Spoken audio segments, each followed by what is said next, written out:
Hola, soy Santiago Gómez, tengo 21 años y soy de Colombia. Bueno, llegué a España un 21 de agosto del 2015. Decidí venir a España, o sobre todo porque quería estudiar afuera de Colombia, era mi sueño toda la vida, tener la vida universitaria en algún país que no fuera el mío. La primera opción era Estados Unidos, no se pudo, y la segunda fue España, porque vinieron a mi colegio personal de la Universidad de Navarra a darnos una charla y nos contaron todas las posibilidades de becas y de financiación que había. Y bueno, en su momento yo seguía con la idea de Estados Unidos, pero lo de Navarra fue cogiendo forma y hubo forma también de ir, ya que me gané una beca y bueno, al final decidí ir allí, pero al año vi que a pesar de los buenos amigos que había hecho, no era lo mío por el ambiente intelectual que se movía, ya que era muy conservador y varias razones que no quiero explayarme, pero decidí cambiarme de la Universidad Carlos III de Madrid porque me habían comentado que era bastante buena, había conocido gente de ella que me había agradado bastante, me había dado buenas referencias y bueno, aquí ya llevo en Madrid 3 años y estoy actualmente cursando mi cuarto en España, que cumpliría el 21 de agosto del 2019. Bueno, esa es buena pregunta. Sinceramente, siento que España tiene muchas cosas en relación con América Latina. Pues el idioma es un puente muy importante, ya que cuando estás aquí te das cuenta de muchas costumbres, cosas que quizá nosotros creíamos que éramos muy originales al hacerlas en Colombia, pero que vienen justamente de nuestra raíz, o el encuentro de los dos mundos que hubo, ¿no? Y tantos años en común. A la vez, siento que lo que fue difícil era el descubrir muchos mitos o muchas percepciones que había sobre mi país. Entonces, por ejemplo, era muy peculiar que, en la parte de los mitos, voy a empezar por allí, que en Colombia siempre se ha dicho que tenemos el segundo himno más bonito del mundo y cosas así, y que alguien una vez dijo eso, y nunca se sabía quién había dicho, y era como un mito urbano, pero que todos decíamos con jolgorio, ¿no? Y con risa, por decir otra palabra. Y la verdad es que un día hablando con unos compañeros ecuatorianos, peruanos, resulta que ellos también tenían ese mismo mito de que su himno era el segundo más bonito del mundo. Entonces era descubrir eso por una parte, y muchas cosas que nosotros creíamos que eran mitos urbanos de Colombia realmente eran de América Latina. Y por otra parte, me acuerdo que antes de venir a España pues hablaba mucho de que si había xenofobia, que si no, y me acuerdo hace tiempo, cuando yo tenía como 13 años, y una vez mi padre me dijo pues que uno tenía que tener en cuenta que siempre va alguien a ser racista con uno, depende del país, ¿no? Entonces que en Colombia hay mucha gente que estúpidamente es racista hacia la comunidad colombiana o hacia gente de Ecuador, de Perú, como también puede ser con nosotros en Venezuela en cierta época.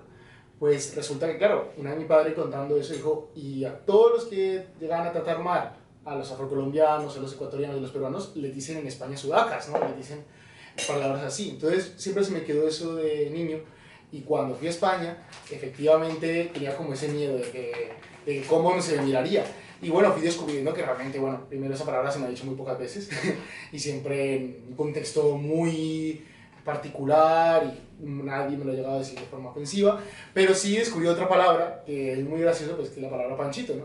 Que cuando lo he comentado en Colombia, pues siempre les causa mucha gracia, ¿no? Porque les parece gracioso que nos llamen panchitos, entonces tanto que a mí me dicen mis amigos colombianos panchito, a veces de forma peculiar porque les parece una palabra que realmente no tiene nada de malo, pero cuando te lo cuentan aquí, bajo cierto contexto, así me lo han dicho, pues sí es feo. Pero más que nada, eso ha sido lo único, el descubrir cierta percepción, ciertos diminutivos que es el latino, ciertas etiquetas, pero yo siento que los años de cuando se sentía o se escuchaba rumores de que en España había muchas xenofobias de los sudamericanos y los latinoamericanos en general, ya ha pasado. Y no lo he sentido, sino más como en percepciones de que mi país quizás sea demasiado violento, demasiado subdesarrollado, pero es normal porque es lo que llega a través del cine, Hollywood y sobre todo la serie Narcos, que eso daría para todo un capítulo aparte. Esa es muy buena pregunta. Bueno, la opción de Colombia siempre estaba sobre la mesa y lo particular era que cuando la cosa se empezó a complicar tanto en Estados Unidos como en su momento en España, porque claro, aquí estoy haciendo la reducción contando esa historia, pero entre una noticia, la que me habían aceptado, y efectivamente la beca y demás, hubo meses. Y en esos meses estuve muy a favor de quedarme en Colombia. Yo ya lo veía venir y no pasaba nada, como toda mi familia, como mi hermano, mis padres que estudian en Colombia, ¿no? Entonces yo tenía mal la idea de salir porque siento que estos años son muy importantes para formarlo a uno mismo y que en Colombia hay pocos extranjeros, entonces cada vez que conocía a un extranjero o alguien era como una maravilla, no era como ver el mundo a través de la mirada de alguien que venía. Entonces yo quería vivir lo mismo de ver el mundo por fin, salir. Yo no conocía Europa, entonces Europa también siempre era como junto a Estados Unidos, esos lugares donde realmente estaban pasando las cosas, ¿no? Decía una vez John Lennon que cuando le entregaron la Green Card en Estados Unidos, que bueno, él por qué criticaba tanto a Estados Unidos iba a vivir justo a Estados Unidos, ¿no? Y él decía, bueno, porque Estados Unidos es la Roma moderna, ¿no? Sobre todo en Nueva York, estaba pasando todo. En Estados Unidos y en Europa donde está pasando casi todo. Entonces yo también quería estar en esos lugares. Y también me gusta mucho el que cuando veo aquí, sobre todo el caso de España, me doy cuenta de que sí se puede progresar, sí se puede salir adelante, porque hasta los años 50 España y América Latina tenían casi las mismas tasas de desigualdad, las mismas tasas de crecimiento económico, un indicador de desarrollo humano muy similar, lo que hemos visto en estudios que se han hecho, y es como un caso esperanzador que en estos 70 años casi han pasado, ha habido una divergencia y que España se ha logrado avanzar mucho más de lo que América Latina no. Entonces es un poco aprender de por qué en Europa, por qué sobre todo en España sí se ha logrado, y pues un día, claro, la idea es volver a Colombia, porque siempre es muy trágico lo de los cerebros fugados, ¿no?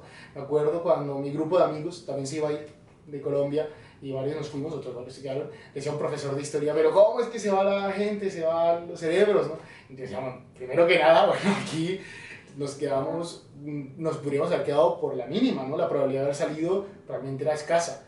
Y segundo, queremos volver. En mi caso yo sí quiero volver. Hay amigos míos que estudian cosas que es muy difícil volver, ingeniería biomédica y demás, que tristemente difícil. Entonces es más que nada por eso, las oportunidades, que en Europa es donde estaba pasando todo, igual que en Estados Unidos, y el aprender de aquí y un día volver. Ah, eso es muy buena pregunta, muy buena pregunta. Bueno, más que nada yo creo que España se asocia mucho, y va a sonar gracioso, con, no lo clásico de todo eso, claro, obviamente, pero se asocia mucho como nuestra sede en Europa. Me voy a explicar mejor la idea. Cuando vemos el cine de Almodóvar, cuando escuchamos las canciones, pues por ejemplo a mis padres siempre les gustaba mucho Serrat, les gustaba mucho Miguel Bosé, y nos ponían eso en el coche. Era como, vale, hay alguien en Europa que habla nuestro idioma y con el que tenemos rasgos en común. La cosa de España es que yo creo que tampoco se entiende, porque para nosotros era como un país muy unido. Entonces, cuando uno escuchaba las noticias del independentismo catalán, de muchas cosas que pasaban, sobre todo en la época también de la crisis, como que no quedaba claro, vale, entonces, pero ¿por qué esta gente se quiere ir de España? ¿Y por qué no? Entonces, cuando yo voy a España, me acuerdo de las primeras percepciones que me quedó, era yo decía, ¿y qué crisis hay aquí? ¿No? Si yo veo que todo va bien, ¿no? Y a primera caminando por la calle, decía, si esto es una crisis, lo nuestro es el apocalipsis, ¿no? Porque claro, ¿no? En América Latina hay unas cosas muy chocantes, muy duras. Y claro, cuando ya vas aprendiendo más de España te das cuenta dónde es que está la crisis, dónde, en qué sectores, en qué cosas. Y vas dándote esa idea, entonces ya te vas dando cuenta de la magnitud y cómo se ve reflejada. Pero sobre todo también el tema de que uno escucha de Cataluña, ¿no? Y del País Vasco, lo que pasó con ETA, pero no de que hay gallegos, que hay asturianos, cómo son los andaluces, cómo es el tema de Navarra, cómo son, que España realmente es una nación de naciones en varios sentidos, ¿no? Entonces, cuando yo vuelvo a Colombia, me vuelvo un poco a decir el embajador de España, porque comento como la situación, sobre todo el diciembre pasado, la gente me preguntaba mucho lo que pasaba, entonces yo comentaba, bueno, es que pasa esto, pasa lo otro, y por qué es que está pasando esto, y por qué no es tan fácil hacer justamente o un referéndum, o por qué tal, y la gente le interesaba mucho porque parece que dicen, pero si están en Europa, si están así, ¿por qué pasa esto? Pero es que no es que solo pase en Cataluña, es que hay que verlo con una imagen que no se entiende hasta venir aquí. Y el otro aspecto de la Guerra Civil Española, porque en el colegio nos intentaban explicar la Guerra Civil Española, pero era un asunto muy complejo y que siempre se acaba dando un poco de pasada, ya que siempre se da un poco a la antesala de empezar a ver la Segunda Guerra Mundial. Entonces la Segunda Guerra Mundial abarcaba mucho más. Y la Guerra Civil Española, me acuerdo que leyendo a Miguel Hernández en el colegio, había cosas que entendías, pero muchas cosas que realmente entiendo ahora viviendo aquí. Y yo siempre que vuelvo a Colombia, les digo y le digo a mi profesor de historia, con el que soy muy amigo, que hay que enseñar más la Guerra Civil Española, porque me parece que la Guerra Civil Española, la transición española, lo que fue el régimen franquista, se puede aprender mucho para el caso de América Latina. Y se puede aprender también cómo una sociedad se puede desgarrar, ¿no? Entonces cuando yo leía a Machado, que decía, bueno, hay un español que nace, hay un español que muere y otro que bosteza, entre una España que nace y una España que bosteza. Hay un españolito que... hay un español que quiere vivir y a vivir empieza, entre una España que nace y una España que bosteza. Un españolito que viene, al mundo que guarde Dios, que una de las dos Españas, del arte del corazón. Entonces, claro, te das cuenta que hay dos Españas. Entonces, cuando volví a Colombia, también comentaba, no solo es el tema de Cataluña, no solo es el tema de que hay distintas nacionalidades en España, sino que realmente hay una fractura muy grave sobre lo que fue la guerra civil. Y al aprender la guerra civil me fascina, y porque cada compañero, cada persona que conozco tiene cierta opinión o cierta historia. Y eso me parece muy interesante. Entonces eso es algo que yo he aprendido y que si no hubiera venido a España, no sé cómo lo hubiera aprendido. Bueno, sobre el tema de la conquista, es muy interesante porque eso también aprendí mucho al venir a España, ya que cuando estaba en primera carrera nos tocó hacer un trabajo en que hacer un ensayo a partir de una lectura que nos mandó el profesor Telopus de ahí, justamente de Navarra, diciendo que realmente la conquista había sido evangelizadora, había sido algo muy bueno, que era la leyenda negra de España. Entonces, claro, por una parte, los estudiantes latinos que estábamos allí nos indignamos, pero por otra, también era interesante escuchar algunos argumentos, porque había tanta gente que era como que defendía muy ultranza, como allá incluso latinos que llegaban a justificar ciertas cosas. Entonces, uno cree que tenemos todos los latinos un pensamiento muy unitario sobre esto, pero realmente varía mucho. Lo que me quedó mucho de esto fue que, al fin y al cabo, había que saber juzgar bien quién tuvo culpa, quién no, porque también en España se moría mucha gente de hambre. Entonces lo he hablado muchas veces con compañeros españoles. Entonces, también hay como en América Latina, más que nada, el rencor que queda, pues más allá de que lo primero es pues, lo que hubo, ¿no? El etnocidio, lo que fue pues, la consecuencia de la viruela, lo que fue tantas políticas extractivas, es justamente eso último, que al final se crearon unas instituciones muy débiles y que ahí hay como una estela de instituciones que no acaban de funcionar del todo, fueron muy extractivas, y en la independencia se perpetuó eso, porque al fin y al cabo los criollos, que fue la burguesía que se creó con la conquista, la que siguió luego gobernando por sí misma, ¿no? Y es muy particular porque a pesar de que Simón Bolívar era ilustrado en muchas cosas, y Francisco de Paula Santander y tantos otros próceres, luego muchas ideas caducaron o se empezaron a quedar en el olvido y se mantuvo un poco un régimen que era, bueno, ahora lo gobernamos nosotros mismos, pero no es realmente desarrollista, no queremos avanzar. Lo que sí me queda a mí bastante claro es que también en América Latina somos muy hipócritas a veces con el tema de los indígenas. Entonces en México, claro, hubo un genocidio, pero en México los indígenas siguen estando totalmente relegados, ¿no? Y es en el año 94 con el Ejército Zapatista de Liberación Nacional que igual se dice nos levantamos porque aquí, sí, tanto México, pero nos olvidamos de dónde venimos y que estamos haciendo realmente casi una apartheid a los indígenas, ¿no? A pesar de que todos tengamos rasgos indígenas. Y también en América Latina es una cosa muy fea que se le dice al indio como insulto, es que no sea indio, ¿no? Cuando alguien hace una tontería, no sea indio, ¿no? Entonces todo es indio. Y en Colombia, porque, y ahí matizando lo que dije antes, porque hay cierto racismo hacia Perú y Ecuador, porque parecen más indígenas. Es una tontería, pero así es. Entonces, a mí me parece que, claro, cuando nos toca defender la casa ante alguien que sea del exogrupo, alguien fuera, ¿no? Entonces un europeo, ahí sí, ay, los que nos robaron todo, tal, pero luego en casa hay muchas cosas que no miramos cómo tratamos realmente justamente a los indígenas. Y también es muy grave, me parece, ¿qué pasa?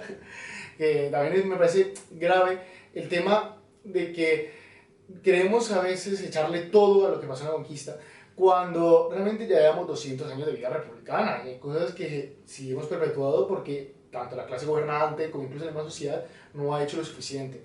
Y luego ya viene el papel de que también salimos justamente después de una conquista, ¿no? A estar también bajo el manto de Estados Unidos y de potencias, y también tiene un juego geopolítico detrás.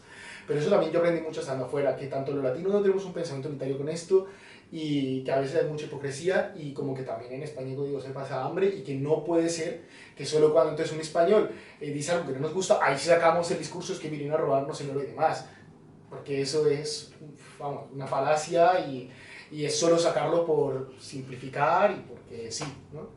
Entonces, claro, hay que, me parece que tener perspectiva más amplia y decir qué fue lo que pasó, quiénes realmente tuvieron la culpa, y también quiénes tuvieron la culpa dentro de la burguesía misma que ideó nuestra república, ¿no?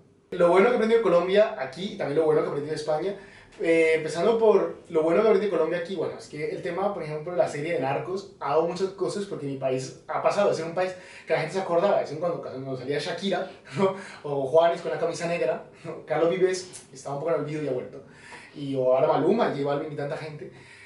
Pero la serie Narcos es que era como que por fin vieran algo de la historia de Colombia. Luego, la fidelidad de la serie con la historia sí me parece a mí una cosa que está bastante lejana, sobre todo en su primera temporada, y me indignó bastante, eso sí.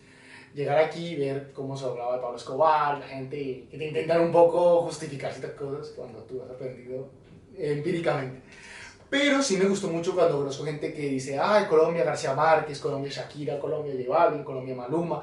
Y ha sido muy interesante porque justamente, a pesar de tener un país tan trágico, ha producido ciertos artistas de nivel. Y cuando gente te dice es que Macondo, me siente Macondo y jamás ha puesto un pie en Colombia, pero le fascina y sueña con ir a Colombia un día, eso me ha gustado mucho porque también te habla de que no todo es justamente pues esa serie y pasado y el estigma del narcotráfico que traemos, sino que cosas buenas. Y he aprendido también de que a veces creemos los colombianos que el mundo gira un poco en torno a nuestro. Entonces creemos que todo el mundo conoce cómo está la situación en Colombia, porque el conflicto fue así tal, y cuando no. Y eso es una cosa muy buena en salir, porque te das cuenta que es normal que no conozcas de varios países. Y a mí ahora me preguntarán cosas de Paraguay, de las mismas Guatemala y cosas que no dudan, ¿no? Y uno dice, sí, quedan nociones generales de, bueno, esto lo vi en noticias, esto lo vi tal, pero tienen vacíos, ¿no? Y lo mismo cuando le preguntas a muchos colombianos sobre cosas en España, es que la gente no se entera, y es normal, porque uno tampoco puede estar enterado de todos los países. Entonces yo creo que es bueno salir de eso. Y lo bueno que aprendí en España, a mí me parece que he conocido gente que tiene un gran nivel de académico, de cultura, de persona. Me encanta cómo la sanidad es universal y no todo el mundo tiene que tener miedo de, vale, es que no va a poder tener un hospital. Me parece que la educación pública es muy buena, a pesar comparado a la de Colombia, ¿no? Porque me parece muy triste que, claro, en Colombia no tienen que ir a un colegio privado para tener buena educación. Aquí casi todos mis amigos han ido a educación pública y son personas mucho más inteligentes que la gente mía y de mi clase y que yo. Entonces me parece genial eso, me parece que hay muchas oportunidades para una universidad pública de calidad. Ahora en Colombia hay muchas marchas, muchas protestas, porque justamente los colombianos, sobre todo los estudiantes, están reclamando una educación pública gratuita y de calidad. Y aquí, a pesar de que no sea gratuita, pues sí es mucho más accesible y de calidad. Allá la educación pública está muy abandonada en todos los niveles. Entonces me parece muy bueno que aquí, a pesar de que hay ineficiencias en el estado de bienestar, hay estado de bienestar. En Colombia hay cosas buenas, pero queda mucho por hacer. Entonces, claro, eso sí me gusta mucho, que sobre todo en esta universidad he conocido gente muy, muy valiosa que puede llegar a cualquier estrato de la vida y puede realmente haber ascensor social. En Colombia, para ascender socialmente, necesitas 11 generaciones.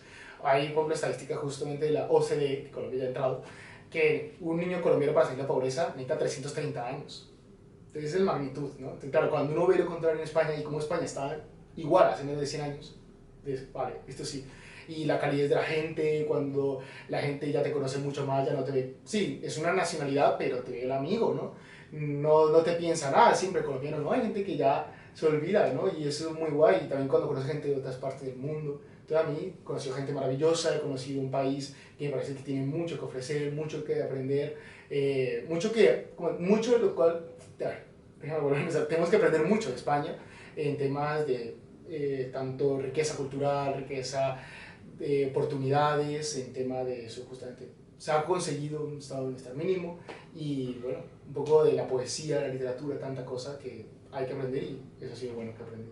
Ese es un buen punto, porque uno cuando vive mucho en un país, uno se adapta a veces, ¿no? Ese país. Entonces yo también antes de vivir en España, pues viví 7 años en Colombia, viví 4 años en México, viví en Colombia, y también en Venezuela viví unos pequeños años. Entonces en México, claro, yo tuve mi infancia y ahí éramos los colombianos, ¿no? Cuando tú vuelves a Colombia y has vivido 4 años en México, te dicen el mexicano, a pesar de que tú eres colombiano.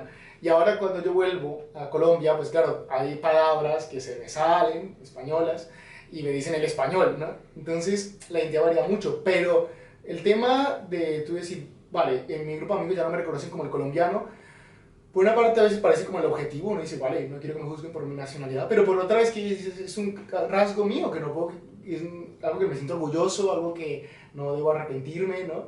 Y claro, uno se vuelve un poco el embajador de su país y uno, aunque sea, quiere que con su ejemplo la gente diga, vale, ya Colombia no es esto, sino que, ah, mi amigo, tal. ¿No? Que eso pasa cuando uno conoce gente de muchos países.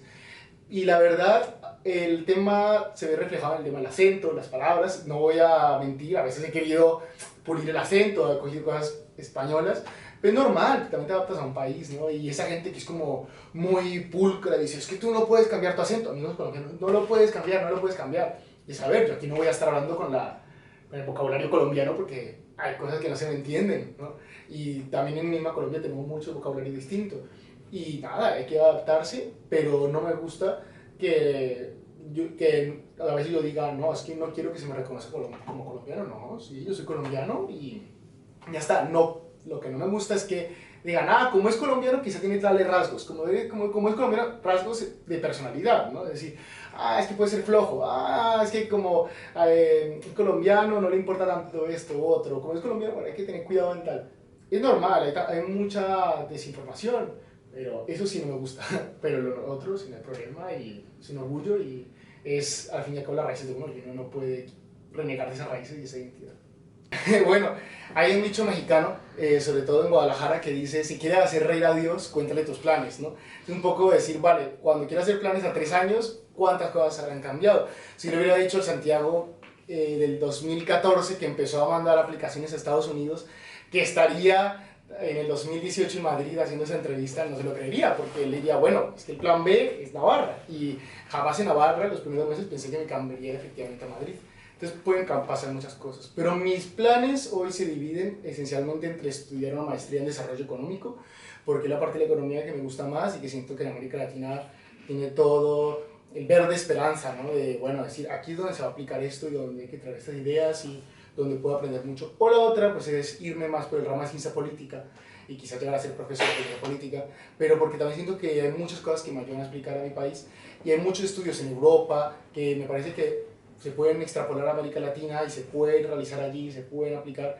Y de América Latina también me gusta mucho que cuando vengo aquí noto que hay cosas que se conocen, pero también hay otras que a veces no. Entonces también me gusta porque digo, ah, mira, esto que estamos viendo justamente para el caso de las transiciones a la democracia en Grecia, en Italia, en España, bueno, ¿qué se puede beber de aquí en lo que fue una transición a la democracia en América Latina? Hay tanta cosa que pasa ahora. Entonces, un poco estas dos vertientes que a ver cómo intento compaginarlas. Y ya veremos.